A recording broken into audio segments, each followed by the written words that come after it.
about 20 years now. These are my disclosures. We all know that the cause of NMOSD untreated is one of recurrent relapses, accruing disability, and within 5 years, 50% are wheelchair bound. Thankfully, these days are long gone from this very rather old paper from Dean Wingachuk. It was almost a natural history study. We also know that it is each disability, each attack that leaves behind disability. And we know that if we can prevent these attacks, then disability will not arise, in contrast to MS, which has a gradually progressive course, at least with the older generation of treatments. So really, now that we have amazingly specific and sensitive tests to diagnose aquaporin 4 NMOSD, we should be able to diagnose it as soon as the first event occurs, and then start an effective immunosuppression. And patients should largely remain without any attacks for the rest of their life. And we should aim to prevent any complications related to infections, as well as from long-term use of immunosuppressants. And that is really an amazing change from what we had been used to 20 years ago. But the first diagnosis is in the future, or even now, if you see somebody with disability in clinic, it is usually the first event that leaves it behind. Therefore, it is probably very important that we think about NMOSD diagnosis every time someone comes with the first episode of demyelination. And in the NMOSD context, you're all aware of the criteria, and predominantly the first episodes are going to be optic neuritis, myelitis, area postrema, and additionally diencephalic lesions or hemispheric lesions or other brainstem lesions. So whenever somebody comes to me with the first episode of any of these, I would think, could this be AQP4 NMOSD or MOG disease? And if I think that is a genuine possibility, if the scans are typical for MS, I wouldn't pursue this. But if the scans aren't typical for MS and the other features aren't typical, then I would think of sending anti-AQP4 or NMO-IgG antibodies and the MOG antibodies. The next question would be, how do I reduce disability? Because we don't want these patients to remain with that disability for the future. So we treat them well. And how do we treat them? We give high-dose steroids of 5 to 7 days of IV methylprednisolone as early as possible. And patients who are unresponsive to steroids, or if you anticipate a poor responsiveness, then you would start early plasma exchange. And response rates can be amazing. In the Western world, where or an area or in places where state-sponsored healthcare, you always think twice about ordering plasma exchange. Typically in the past, you would order Plex only for someone with severe myelitis, and then it became bilateral optic neuritis. But people still hesitate to use it for a severe optic neuritis in one eye. Isn't one eye important? So the threshold for using plasma exchange, I think, should gradually decrease. And if somebody has a severe attack, no sight, and little response, or is a pro-1 NMO with a bad attack that is not improving, use Plex earlier than later. I would typically continue steroids till the antibody results return in case of the first episodes or index events. And if it is negative, I would taper and stop. But if it's positive, I will do a very prolonged taper until the new additional immunosuppressant kicks in. AQP4 NMOSD is treated with long-term medications because it's a relapsing illness, probably a lifelong illness. Does it ever wear out? Does the immune system ever give up trying to cause NMO? Patients probably remain seropositive for life and can revert from seronegative to positive. Even low levels of antibody is associated with relapse. attacks can be quite severe and high risk for disability. And this is the rationale for long-term treatment. And as I alluded to, you often wonder, what happens if you discontinue the drug? In patients who have been relapse-free for some time, what happens if you discontinue the drug? Does the disease go into remission for years? Is it ever cured spontaneously? Well, the disappointing answer is apparently no. Ho-Jin Kim, my friend in Korea, South Korea, Seoul, has done a study where he took patients off who were in remission of medications, and unfortunately, 82% of them relapsed, and some with severe attacks. And we had no real predictors as to who is going to relapse or not. So this is the conundrum. How do we cure NMOSD? It still remains unanswered. The treatment algorithm for AQP for NMOSD in the past was this, one clinical episode, antibody positive, you give any of these drugs. But all of this changed last year. And now we have 3 approved drugs, eculizumab, citralizumab, inebilizumab. And of course, we have rituximab.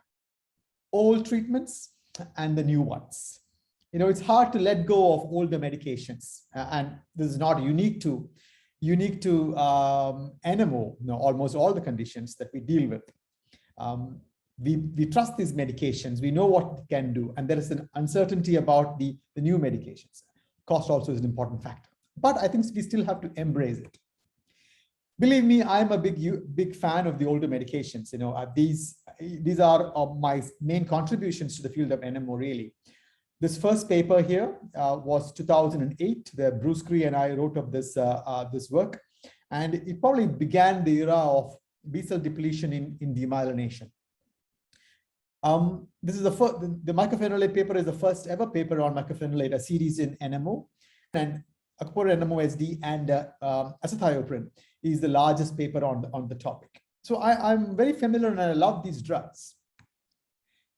But if you look at the azathioprine data, for example, carefully, you would see that the chance of remaining on azathioprine at 5 years is predicted to be only 50%. And many of this is because of side effects or because of relapses. So these drugs are good, but in the longer term, many patients do come off because of side effects or relapses. Rituximab is an excellent drug. Unfortunately, pharmaceutical industry has lost interest in the drug. It's off patent, but one can still continue using it very effectively.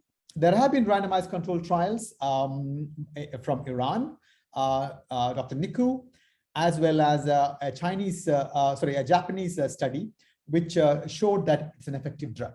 It has been I don't think it's been approved as such by FDA or EMEA, but it is still available for use off label. The new drugs. I think it's important to understand the new drugs, the mechanism of action of the new drugs.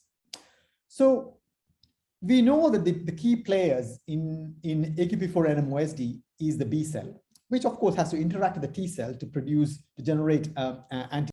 So by depleting the B cell, just like how rituximab would do, inebilizumab, an anti-CD19 drug, now called Uplizna, can reduce the production of antibodies. Citralizumab, an anti-IL-6 blocker, both on the membrane as well as in plasma, can prevent the maturation, proliferation, differentiation of plasmablasts, and thus in turn leads to reduced production of the antibody. Eculizumab is a C5 convertase inhibitor, inhibiting ultimately complement and the membrane activation complex formation and destruction of the astrocyte. The antibody, the aquaportin-4 antibody in combination with the complement leads to the damage of the astrocyte in the end, and that is prevented by complement inhibition. So these 3 drugs, which have had RCTs done in the last few years and published last year, eculizumab, citralizumab, and inebilizumab. The mechanisms we discussed, the route of administration is IV for eculizumab, subcutaneous for citralizumab, and IV for inebilizumab.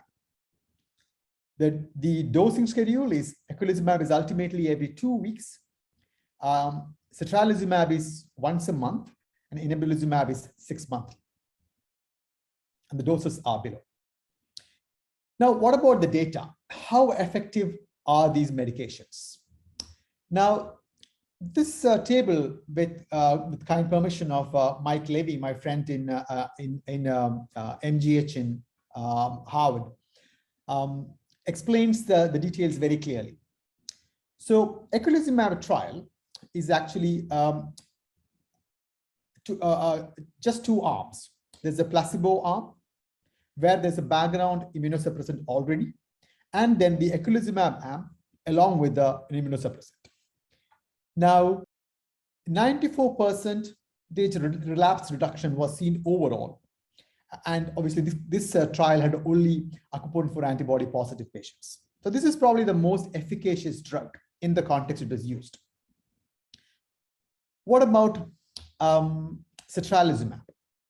Now, satralizumab had 2 trials, one pure placebo, so one arm is not getting any drug, and the other arm gets satralizumab, and that is this study. And the relapse reduction was 55% overall. It had both the antibody positive and negative. And in the antibody positive group, it was 74%. In the placebo, along with immunosuppression, it was higher at 62% and 79%. The inebilizumab study, similarly, had a pure placebo arm and inebilizumab arm, and it was 73% and 77%. So these are the bottom line results for AQP for NMOSD. It is 77, 74, 79, and 94%. So now that we have 4 effective drugs, how do we choose? Let me exemplify by using a case report. Let me look at my time.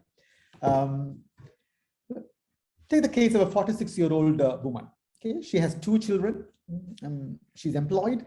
And 2015, she had a long myelitis. She's antibody positive. She's recovered quite well, except for mild bladder urgency. She's currently on mycophenolate and no side effects and no relapses. Now, she's heard so much about these drugs, and she wonders, should we change treatment? And what would your answer be? Well, my answer would be that no.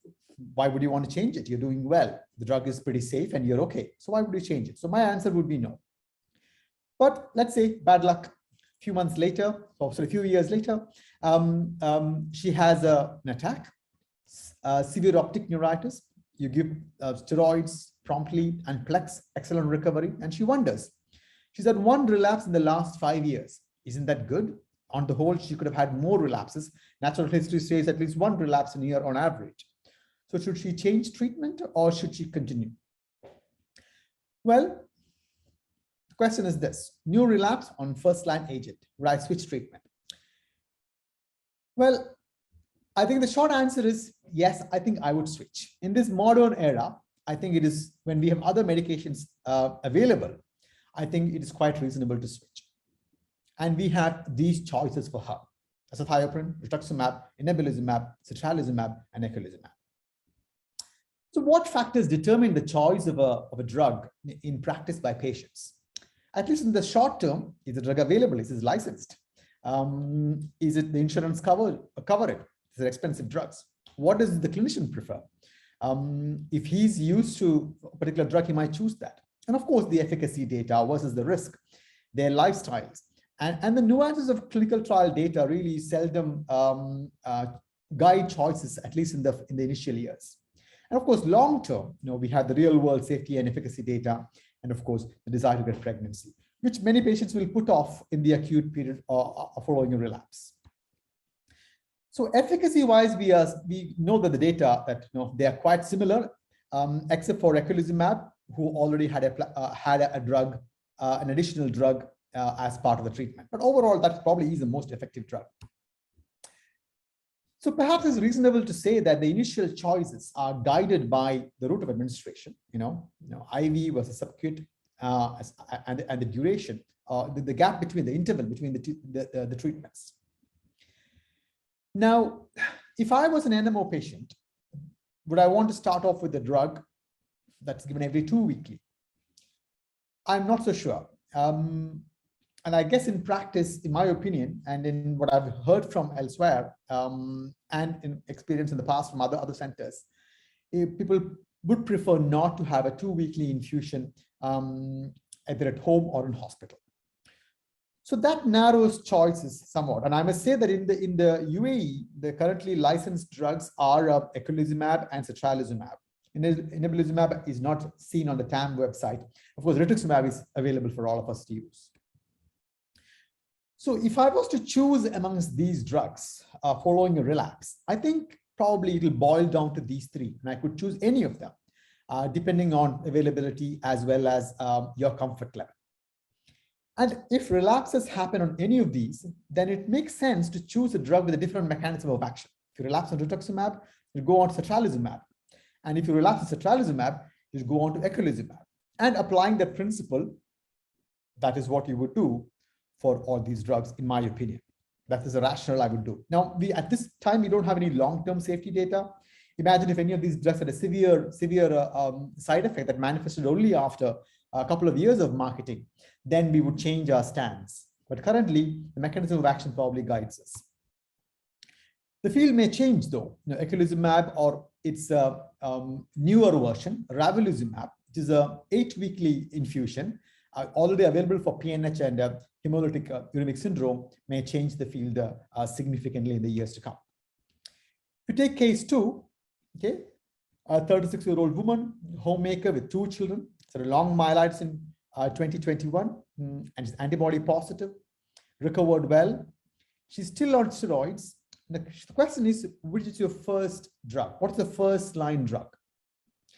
Now, assuming drug is available and insurance covers, I have these choices. Now, would I go on to choose 1 and 2? Probably not. Would I choose 6 as a 2-weekly infusion? Possibly not. So that again leaves me with these 3 drugs in current personal practice. I think you could choose any of these 3, and then I think the subsequent treatments will be based on the mechanism of action at this point. Now, long-term safety data is coming out. Eculizumab is very safe.